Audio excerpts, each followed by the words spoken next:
안녕하세요, 여러분. 저는 샘이고 오늘은 행동 경제학에 대해 이야기해 보겠습니다. 여러분이 새 차 앞에 서 있다고 상상해 보세요. 차는 매끈하고 최신 기능이 모두 갖춰져 있으며 그 순간 강한 끌림을 느끼게 됩니다. 그동안 대화해왔던 판매원이 특별한 제안을 해주는데 이 거래는 다음 1시간 동안만 유효하다는 조건이 붙습니다. 갑자기 그 차는 더 매력적으로 보이고 제안이 사라지기 전에 서둘러 구매해야 할 것 같은 충동을 느낍니다. 이건 바로 우리가 결정을 내릴 때 감정, 인지, 편향, 제한된 합리성이 어떻게 영향을 미치는지 보여주는 대표적인 예입니다. 그리고 이것은 모두 행동경제학의 범위에 속합니다. 행동경제학은 심리학과 전통적인 경제 이론이 결합된 흥미로운 분야입니다. 전통적인 경제학은 사람들이 논리와 자기 이익을 바탕으로만 결정을 내린다고 가정합니다. 하지만 행동경제학은 이 가정을 도전합니다. 사람들의 결정은 종종 인지 편향, 감정, 사회적 영향, 그리고 간단한 논리를 넘어서는 비합리적인 요인들에 의해 형성된다고 주장합니다. 행동 경제학의 핵심은 왜 우리가 때때로 전통적인 경제 예측을 벗어난 행동을 하는지 이해하는 것입니다. 왜 우리는 필요하지 않은 물건을 사고 중요한 일을 미루고 건강에 해로운 습관을 유지할까요? 이제 이러한 질문에 대한 답을 찾기 위해 행동경제학의 주요 개념들을 살펴보겠습니다. 먼저 손실 회피에 대해 이야기해 보겠습니다. 이 원리는 손실이 동일한 이익보다 더 큰 고통을 준다는 것입니다. 예를 들어 게임에서 100달러를 이기고 50달러를 잃었다고 가정해 보세요. 여전히 50달러가 남았지만 그 50달러를 잃은 감정적인 고통은 100달러를 이긴 기쁨보다 더 크게 느껴집니다. 경제학에서 이는 사람들이 종종 손실을 피하기 위해 많은 노력을 기울인다는 것을 의미합니다. 예를 들어 손실을 인정하기 싫어서 손해를 보고 있는 주식을 계속 보유하는 경우가 이에 해당합니다. 이는 비효율적인 결정을 초래할 수 있습니다. 또 다른 중요한 개념은 소유 효과입니다. 이 편향은 우리가 소유하고 있는 것에 더 높은 가치를 부여하는 경향을 설명합니다. 오래된 낡은 자켓이나 이미 읽은 책을 놓기 힘든 이유가 궁금했던 적이 있나요? 그것이 바로 소유 효과입니다. 어떤 것이 우리 소유물이 되면 그것은 우리가 소유하지 않았을 때보다 더 가치 있다고 인식하게 됩니다. 이로 인해 사람들은 자신의 소유물을 과대평가하게 돼요. 물건을 너무 오래 가지고 있거나 팔려고 할 때 가격을 과도하게 책정하는 등의 잘못된 재정 결정을 내리게 될 수 있습니다. 앵커링은 행동경제학에서 또 다른 강력한 개념입니다. 우리는 종종 초기 정보를 기준점으로 삼는데 그것이 관련이 없더라도 그렇습니다. 예를 들어 새 신발을 사러 쇼핑을 가는데 처음 본 신발이 200달러라고 합시다. 이후에 100달러인 신발을 보면 두 신발이 품질 면에서는 똑같을 수 있음에도 불구하고 첫 번째 가격이 앵커 역할을 해서 두 번째 신발이 더 저렴한 것처럼 느껴지게 됩니다. 200달러의 가격표가 앵커 역할을 하여 100달러 신발이 가성비가 좋은 것처럼 보이게 만듭니다. 가용성 휴리스틱은 우리가 즉각적으로 떠오르는 예시를 바탕으로 결정을 내리는 정신적 지름길입니다. 만약 뉴스에서 항공기 사고에 대해 자주 듣게 된다면 우리는 사고가 일어날 확률을 과대평가할 수 있습니다. 비록 통계적으로 항공여행은 가장 안전한 교통수단 중 하나일지라도 우리는 최근에 들었던 예시들에 더 많은 비중을 두게 됩니다. 이 편향은 우리가 정보의 쉬운 접근성에 의해 결정을 내리게 된다는 점을 보여줍니다. 이제 하이퍼볼릭 할인에 대해 이야기해 보겠습니다. 이는 우리가 장기적인 이익보다 즉각적인 보상을 선호하는 경향을 나타내는 용어입니다. 이는 우리가 체중을 줄이려고 할 때에도 추가로 케이크 한 조각을 먹고 싶은 유혹을 느끼는 이유를 설명합니다.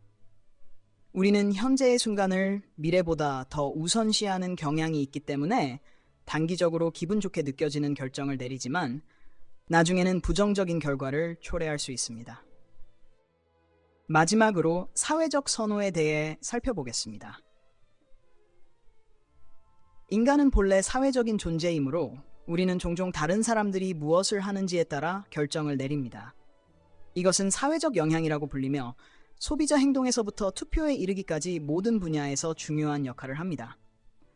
예를 들어 많은 사람들이 특정 브랜드의 운동화를 구매하는 것을 보면 비록 그것이 당신의 최선의 선택이 아니더라도 구매하고 싶어질 수 있습니다. 사회적 선호는 또래 압력과 집단 사고 현상도 설명할 수 있는데 개인이 자신의 선호가 아닌 주변 사람들의 행동을 따라 결정을 내리는 경우가 이에 해당합니다. 이것들은 행동 경제학의 기초적인 개념들 중 일부에 불과합니다. 이 분야가 매력적인 이유는 사람들이 때때로 비합리적이거나 예측할 수 없는 결정을 내리는 이유를 설명할 수 있기 때문입니다. 행동 경제학은 의사결정의 심리적인 측면을 전통적인 경제 이론과 결합하여 인간 행동에 대한 더 풍부하고 세밀한 관점을 제공합니다. 자, 이제 여러분 자신의 선택에 대해 잠시 생각해 보세요. 충동적으로 쇼핑을 하거나 세일 중인 상품을 샀거나 되돌아보니 말이 안 되는 결정을 고수한 적이 있나요? 여러분만 그런 것이 아닙니다. 우리는 모두 이런 편향의 영향을 받습니다. 여기서 중요한 포인트는 이러한 개념들을 이해하면 우리의 결정을 더 잘 인식하고 결국 더 나은 선택을 할 수 있게 된다는 점입니다. 행동 경제학이 어떻게 발전했는지 이해하려면 시간을 거슬러 올라가야 합니다. 오늘날 우리가 이 흥미로운 분야에 이르게 된 길은 혁신적인 발견들, 전통적인 지혜에 대한 도전, 그리고 아주 뛰어난 인물들로 포장되어 있습니다. 초기에는 경제학의 세계가 합리성에 대한 믿음으로 지배되었습니다. 아담 스미스와 존 스튜어트 밀 같은 고전 경제학자들을 떠올려 보세요. 이들은 경제 사상의 기초를 놓았습니다. 그들은 개인들이 논리를 바탕으로 결정을 내리며 자신의 효용이나 행복을 극대화하려고 한다고 주장했습니다. 그들의 관점에서 사람들은 자기 이익을 추구하는 동시에 시장에서 수요와 공급이 지배하는 곳에서 완벽히 합리적인 행동을 하는 존재였습니다. 이 관점은 오랫동안 강하게 유지되었습니다. 하지만 경제학이 발전함에 따라 이 합리적인 모델에 잘 맞지 않는 질문들이 생기기 시작했습니다. 사람들은 항상 이해되지 않는 선택을 하고 있었습니다. 왜 어떤 사람들은 한 달 동안 돈을 저축하다가 다음 달에는 불필요한 물건에 돈을 쓰고, 왜 그들은 저축한 돈을 도박으로 잃거나 장기적인 건강보다는 즉각적인 만족을 추구하는 간식을 선택하는 걸까요? 분명히 그림 속에서 뭔가 빠져 있었고 경제학자들은 그것에 주목하기 시작했습니다. 여기서 심리학이 등장합니다. 1970년대의 심리학자 다니엘 카너먼과 아모스 트버스키는 인간의 편향과 인지적 한계가 의사결정에 어떤 영향을 미치는지 연구하기 시작했습니다. 처음에는 경제학을 연구하는 분야로 관심을 두지 않았습니다. 그들은 단순히 사람들이 결정을 내릴 때 우리의 뇌가 어떻게 작용하는지 궁금해했을 뿐입니다. 그들은 인간이 전통적인 경제학에서 가정한 것처럼 항상 완벽히 합리적인 존재가 아니라는 것을 입증하기 시작했습니다. 대신 우리의 결정은 정보를 처리하는 방식, 감정, 그리고 무의식적인 편향에 의해 자주 영향을 받는다고 보여주었습니다. 이 작업은 결국 경제 이론의 핵심 가정을 도전하게 되었고 행동 경제학의 탄생을 이끌었습니다. 카너먼과 트버스키의 파트너십은 게임 체인저였습니다. 그들은 함께 우리가 결정을 내리는 방식에 대한 가장 중요한 통찰을 개발했습니다. 그들의 가장 혁신적인 기여 중 하나는 전망 이론이었습니다. 이 이론은 1979년에 소개되었으며 행동 경제학의 기초가 되는 이론이 되었습니다. 전망 이론은 사람들이 항상 자신의 효용을 극대화하기 위해 합리적으로 행동한다는 생각에 도전했습니다. 대신 이 이론은 사람들이 선택을 할 때 결과가 어떻게 제시되는지, 특히 손실에 대한 두려움과 잠재적인 이익과 손실을 어떻게 평가하는지에 따라 영향을 받는다는 것을 보여주었습니다. 전망 이론의 본질은 사람들이 손실 회피적이라는 것입니다. 즉, 우리는 동일한 가치의 것을 얻는 기쁨보다 무언가를 잃는 고통을 더 강하게 느낍니다. 예를 들어 100달러를 잃게 되면 100달러를 얻었을 때의 기쁨보다 그 손실이 훨씬 더 아프게 느껴집니다. 카너먼과 트버스키는 이 편향이 돈을 투자하거나 일상적인 선택을 할 때까지 다양한 의사결정 시나리오에 영향을 미칠 수 있다는 것을 보여주었습니다. 그들의 연구는 단지 경제학에서 합리성의 개념에 도전한 것만이 아니었습니다. 그들은 인간 심리가 경제적 결정을 어떻게 형성하는지에 대한 구체적이고 실증적인 증거를 제시했습니다. 그들의 기여는 매우 중요한 영향을 미쳤으며 2002년에 다니엘 카너먼은 경제학 분야에서 노벨 경제학상을 수상했습니다. 이는 심리학자에게 주어진 첫 번째 경제학 노벨상으로 심리학이 경제학 연구에서 중요한 역할을 맡게 되었음을 분명히 보여준 사례였습니다. 카너먼과 트버스키는 전통적인 경제 이론에 의문을 제기한 유일한 사람들이 아니었습니다. 1980년대에는 또 다른 심리학자 리처드 탈러가 심리학적 통찰을 경제 행동에 적용하기 시작했고, 그 결과 넛지 이론이라는 새로운 분야가 탄생했습니다. 넛지 이론은 선택을 제시하는 방식의 작은 변화가 사람들의 결정에 큰 영향을 미칠 수 있다는 점을 탐구합니다. 탈러는 사람들이 자신의 선택의 자유를 제한하지 않으면서도 인간의 편향을 활용하여 사람들을 더 나은 선택으로 넛지할 수 있다고 주장했습니다. 예를 들어 슈퍼마켓에서 더 건강한 음식 옵션을 눈높이에 배치하면 사람들이 건강한 식단 결정을 내리도록 유도할 수 있습니다. 탈러의 작업, 특히 캐스 선스타인과의 협업으로 나온 책 넛지는 전 세계의 공공정책과 비즈니스 전략에 깊은 영향을 미쳤습니다. 넛지라는 개념은 행동경제학이 학문을 넘어서 실세계에 적용된 한 가지 사례일 뿐입니다. 나중에 살펴보겠지만 이 분야는 우리가 은퇴를 위한 저축을 어떻게 할지부터 정부가 공공건강을 개선하기 위한 정책을 어떻게 설계할지까지 영향을 미쳤습니다. 하지만 그 여정이 항상 순탄했던 것은 아닙니다.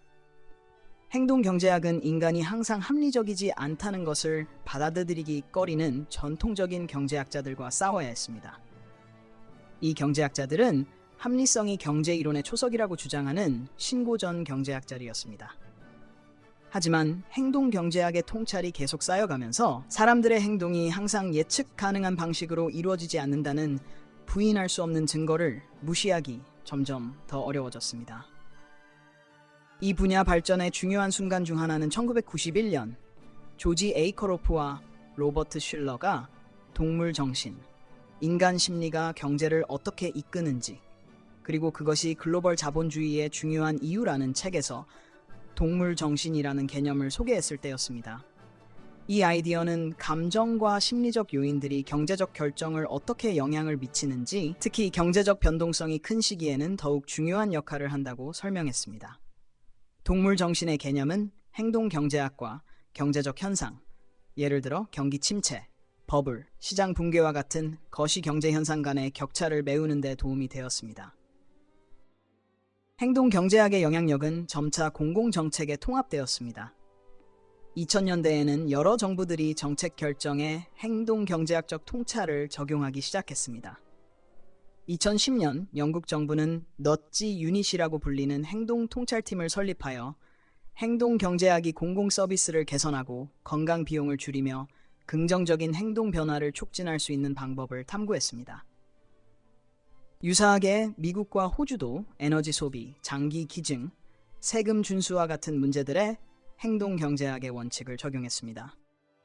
행동 경제학의 역사를 되돌아보면 인간 행동에 대한 이해 방식을 혁신적으로 변화시킨 작은 그러나 강력한 관점의 전환을 볼 수 있습니다. 그것은 인간의 합리성에 대한 도전으로 시작하여 비즈니스 관행에서부터 공공정책에 이르기까지 모든 것에 영향을 미치는 전 세계적인 운동으로 성장했습니다. 이 분야는 계속해서 진화하고 있으며 앞으로도 행동경제학은 우리의 일상생활에 더욱 통합될 것입니다. 우리가 본 것처럼 행동경제학은 경제학의 세계에 중요한 영향을 미쳤으며 인간의 의사결정을 순수하게 합리적인 관점에서 심리학과 감정의 역할을 인정하는 방향으로 이해를 전환시켰습니다. 그럼에도 불구하고 행동경제학에 대해 여전히 몇 가지 오해가 존재합니다. 오늘은 그 오해들을 풀어보고 이 분야가 오늘날 어떻게 적용되고 있는지, 그리고 미래에 어떤 일이 일어날지 살펴보겠습니다. 먼저 행동경제학에 대한 일반적인 오해 중 하나는 그것이 전적으로 조작에 관한 것이라는 것입니다. 넛지라는 용어가 때때로 부정적인 인식을 받는 경우가 있는데 사람들이 정책 위반자, 기업, 정부가 우리의 행동을 통제하기 위해 비밀리에 조종한다고 생각하기 때문입니다. 실제로 넛지는 사람들을 특정 결정을 내리도록 강요하는 것이 아니라 사람들이 더 나은 선택을 할 수 있도록 돕는 환경을 만드는 것입니다. 이는 자연스러운 인간의 편향을 긍정적인 방식으로 활용하여 사람들이 자신의 최선의 이익에 맞는 결정을 내리도록 유도하는 것입니다. 예를 들어 학교 급식에서 더 건강한 음식을 앞에 배치하는 것은 정크푸드를 금지하는 것이 아니라 건강한 선택을 더 쉽게 할 수 있도록 만드는 것입니다. 이는 사람들이 더 많은 시간, 정보, 에너지가 있었다면 내릴 결정을 유도하는 미세한 신호를 제공하는 것입니다. 또 다른 오해는 행동 경제학이 개인적인 결정이나 소규모 경제 행동에만 적용된다고 생각하는 것입니다. 행동 경제학은 우리가 충동 구매를 하는 이유부터 일을 미루는 이유까지 설명하는 데 도움이 되는 것은 사실이지만 더 큰 경제적 결정과 정책에도 중요한 역할을 합니다. 전 세계 정부들은 사회적 문제를 해결하기 위해 행동 경제학적 통찰을 점점 더 많이 사용하고 있습니다. 그중 하나가 연금 계획에서 기본 옵션을 사용하는 것입니다. 연구에 따르면 사람들이 연금 저축 계획에 자동으로 가입되면 선택적으로 가입하는 것보다 퇴직연금을 저축할 가능성이 훨씬 높다고 합니다. 기본 설정만 바꿔도 행동 경제학자들은 수백만 명의 사람들의 재정적 안정성을 개선하는 데 도움을 주었습니다. 이는 선택의 구조에서 작은 변화가 결과를 크게 개선할 수 있음을 보여주는 훌륭한 예입니다. 비슷하게 건강관리 분야에서도 행동 경제학은 더 건강한 행동을 장려하는 데 사용되었습니다. 한 실험에서 연구자들은 사람들이 예방접종을 받는 과정을 더 쉽게 만들었을 때, 예를 들어 지역 약국이나 직장에서 독감 예방접종을 제공하는 방식이었을 때 더 많은 사람들이 예방접종을 받았다는 것을 발견했습니다. 특별히 의사 사무실에 가야 하는 번거로움을 없앴기 때문입니다. 좋은 선택을 하도록 요구되는 노력을 줄임으로써 공공보건 관계자들은 어떤 강제 없이 예방접종률을 높일 수 있었습니다. 이것은 행동경제학의 핵심 원칙 중 하나입니다. 올바른 선택을 쉽게 선택할 수 있도록 만드는 것. 이는 사람들에게 규제를 따르게 하는 것보다 훨씬 더 효과적입니다. 행동경제학의 가장 흥미로운 적용 분야 중 하나는 마케팅의 세계입니다. 마케팅 담당자들은 오랫동안 소비자 행동에 영향을 미치기 위해 심리학적 통찰을 사용해 왔습니다. 하지만 오늘날 사용 가능한 도구와 기술은 그 어느 때보다 더 정교해졌습니다. 예를 들어 기업들은 결제 촉진을 위해 희소성을 사용합니다. 재고 5개 남음 또는 플래시 세일 3시간 후 종료 와 같은 한정 시간 제공을 보신 적이 있나요? 이는 우리가 기회를 놓치는 것에 대한 내재된 두려움을 자극하는 것으로 제한된 기회일 때 더 빠르게 행동하게 만듭니다. 마케팅 담당자들은 또한 사회적 증거를 사용합니다. 이는 다른 사람들의 행동을 따르는 경향입니다. 온라인 상품 리뷰나 소셜 미디어에서 브랜드를 팔로우하는 사람들의 수가 당신의 구매 결정에 영향을 미친 것을 본 적이 있나요? 이것이 바로 사회적 증거입니다. 이러한 전략은 단순한 속임수가 아니라 우리 깊은 행동적 경향을 바탕으로 하고 있으며 기업들은 이를 이용해 마케팅 전략을 세우고 있습니다. 하지만 이러한 실용적인 응용 외에도 행동경제학은 특히 기후변화, 교육, 불평등과 같은 분야에서 정책 결정의 미래를 형성할 잠재력을 가지고 있습니다. 예를 들어 기후변화와의 싸움에서 행동경제학은 개인과 기업이 탄소 발자국을 줄이도록 유도하는 정책을 설계하는 데 도움을 줄 수 있습니다. 한 가지 접근 방법은 제품에 에너지 라벨을 붙여 얼마나 많은 에너지를 소비하는지 표시하는 것입니다. 이는 마치 식품에 붙어 있는 영양성분 라벨처럼 사람들에게 에너지 사용을 더 투명하고 쉽게 이해할 수 있도록 만듭니다. 사람들은 이 정보가 명확하고 이해하기 쉬운 방식으로 제공되면 환경 친화적인 선택을 할 가능성이 더 높아질 수 있습니다. 교육 분야에서도 행동경제학은 지연을 다루고 동기부여를 높여 학습 성과를 향상시킬 수 있습니다. 예를 들어 학생들에게 다가오는 기한에 대한 부드러운 알림을 보내거나 작은 작업을 제 시간에 완료했을 때 보상을 제공하거나 큰 과제를 더 작고 관리 가능한 단계로 나누는 시스템을 상상해 보세요. 이러한 행동, 경제학적 원칙을 바탕으로 한 개입은 학생들의 성과에 큰 차이를 만들 수 있으며 동기부여와 시간 관리에서의 일반적인 어려움을 해결하는 데 도움이 될 수 있습니다. 미래에 대해 말하자면 행동 경제학은 연구 분야로서뿐만 아니라 그 응용 분야에서도 계속해서 성장할 준비가 되어 있습니다. 가장 흥미로운 발전 중 하나는 데이터를 활용하고 기술을 통해 행동 통찰을 더 큰 규모로 적용하는 것입니다. 빅데이터의 등장으로 연구자들과 정책 입안자들은 실시간으로 행동을 추적하고 그에 맞는 개입을 조정할 수 있습니다. 예를 들어 운동 습관, 지출 또는 정신 건강을 추적하는 앱과 웹사이트를 사용하여 개인화된 넛지를 제공하고 더 건강한 행동을 유도할 수 있습니다. 이는 행동 경제학이 기술과 결합하여 결과를 개선할 수 있는 더 강력한 도구를 만드는 지점입니다. 하지만 이 분야가 계속해서 성장함에 따라 여전히 해결해야 할 과제가 존재합니다. 첫째, 행동 개입이 지속적인 영향을 미칠 수 있도록 더 철저하고 장기적인 연구가 필요합니다. 사람들을 일시적으로 올바른 방향으로 유도하는 작은 변화만으로는 충분하지 않습니다. 우리는 시간이 지남에 따라 지속 가능한 행동 변화를 만드는 방법을 이해해야 합니다. 또한 행동 경제학은 부인할 수 없이 유용하지만 행동을 조작하는 것에 대한 윤리적 논란이 존재합니다. 어떻게 하면 넛지가 사람들의 편향을 악용하여 이익을 추구하거나 정치적 이득을 취하는 것이 아닌 선한 목적을 위해 사용될 수 있을까요? 행동 경제학의 핵심은 사람들을 이해하는 것입니다.